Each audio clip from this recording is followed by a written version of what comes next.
Hello guys, Jenny here. Been trying to shoot this video for 4 days. Technology did not want to be my friend, but here we are.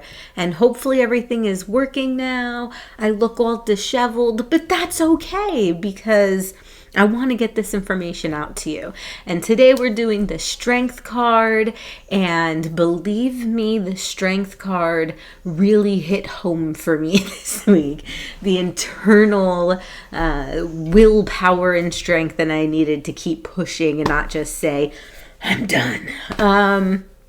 We're really going to dive into the card and the imagery and the symbolism and the crazy history.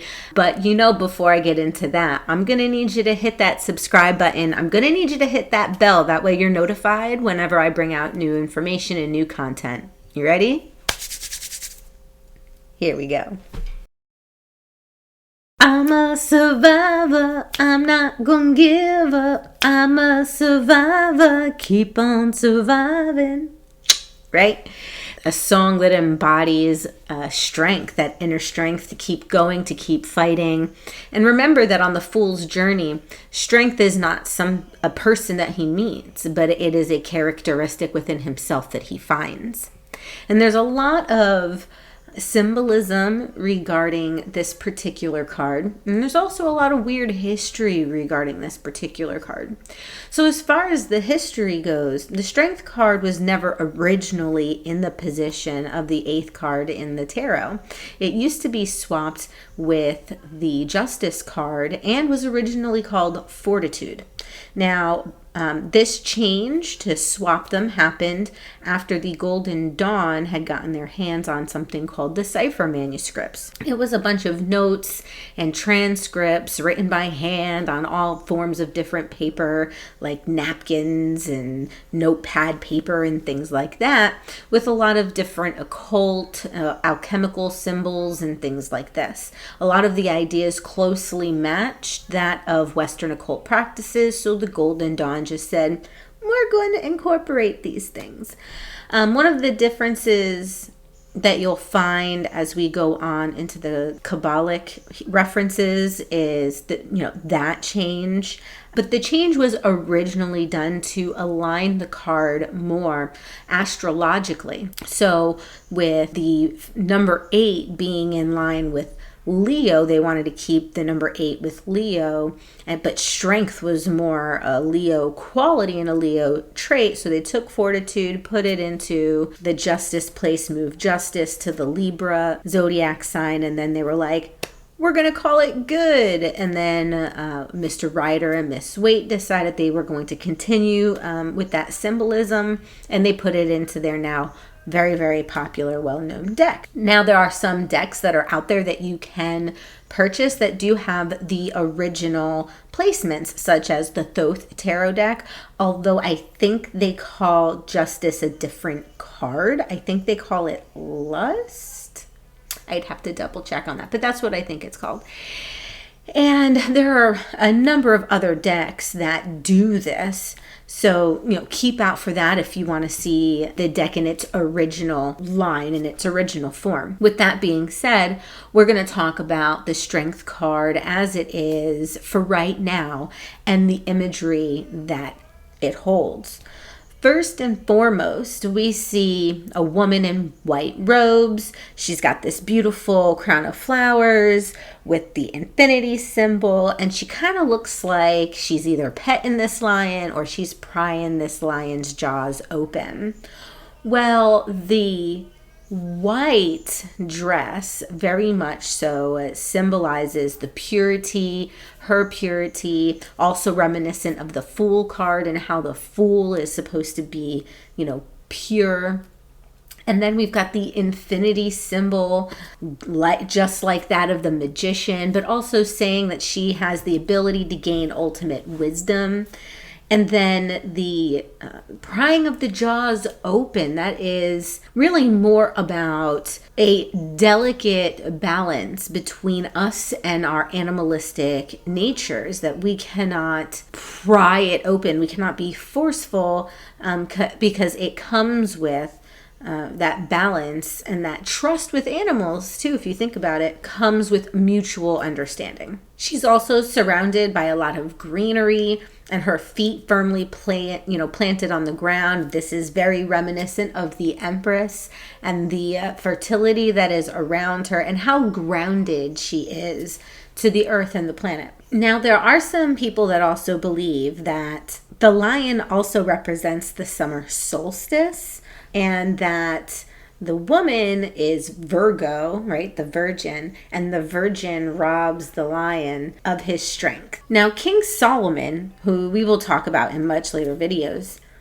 was also the ruler of Israel during 970 to 930-ish BCE. He was also really big into Jewish occultism. And he firmly believed that courage and strength was a prerequisite to obtain higher knowledge. Now, here's the part where it gets a little weird, because usually I talk about the Kabbalic references as well. And as it stands right now, the Kabbalic reference, or the letter for this particular card, would be Tet, or spelled T-E-T or sometimes T-E-T-H.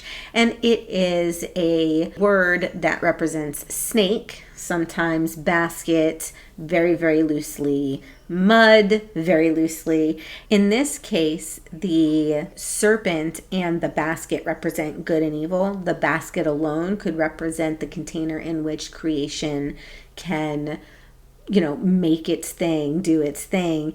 And then mud, very loosely, could represent the primordial soup that things are made to create in. So you have all of these different connotations there, but it doesn't really fit in with the strength card so much. The Hebrew word that best represents the strength card can be found on the justice card, and this is the word Lamed. Now, this word means ox goad, but traditionally, but it means to teach or to learn. And with it being in the 12th life path in the Kabbalic tree of life, where that is, it's the one that goes straight down, kind of like that spine. And it's saying, let's lead everything back to the heart.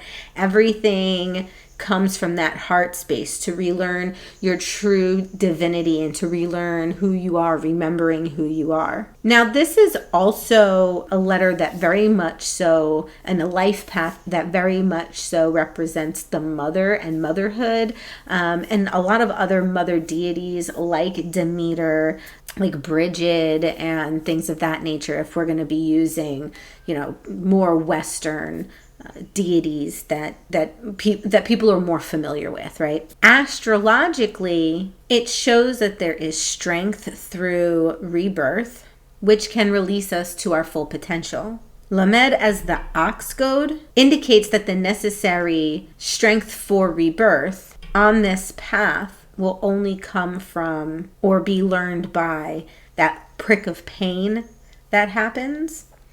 Hard lessons, lessons of hard knocks, things of that nature. Now, astrologically, as I said before, this card is Leo.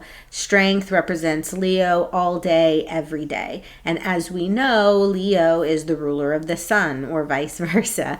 The sun is how we project ourselves, right? The sun sign is how we project who we are and how we project ourselves. Leo is the ruler, or the sun is the ruler of Leo. Vice versa. They go hand in hand. Leo is a sign of valor, willpower, generosity and warmth, charisma, strong minds, can be honorable, but also very frank.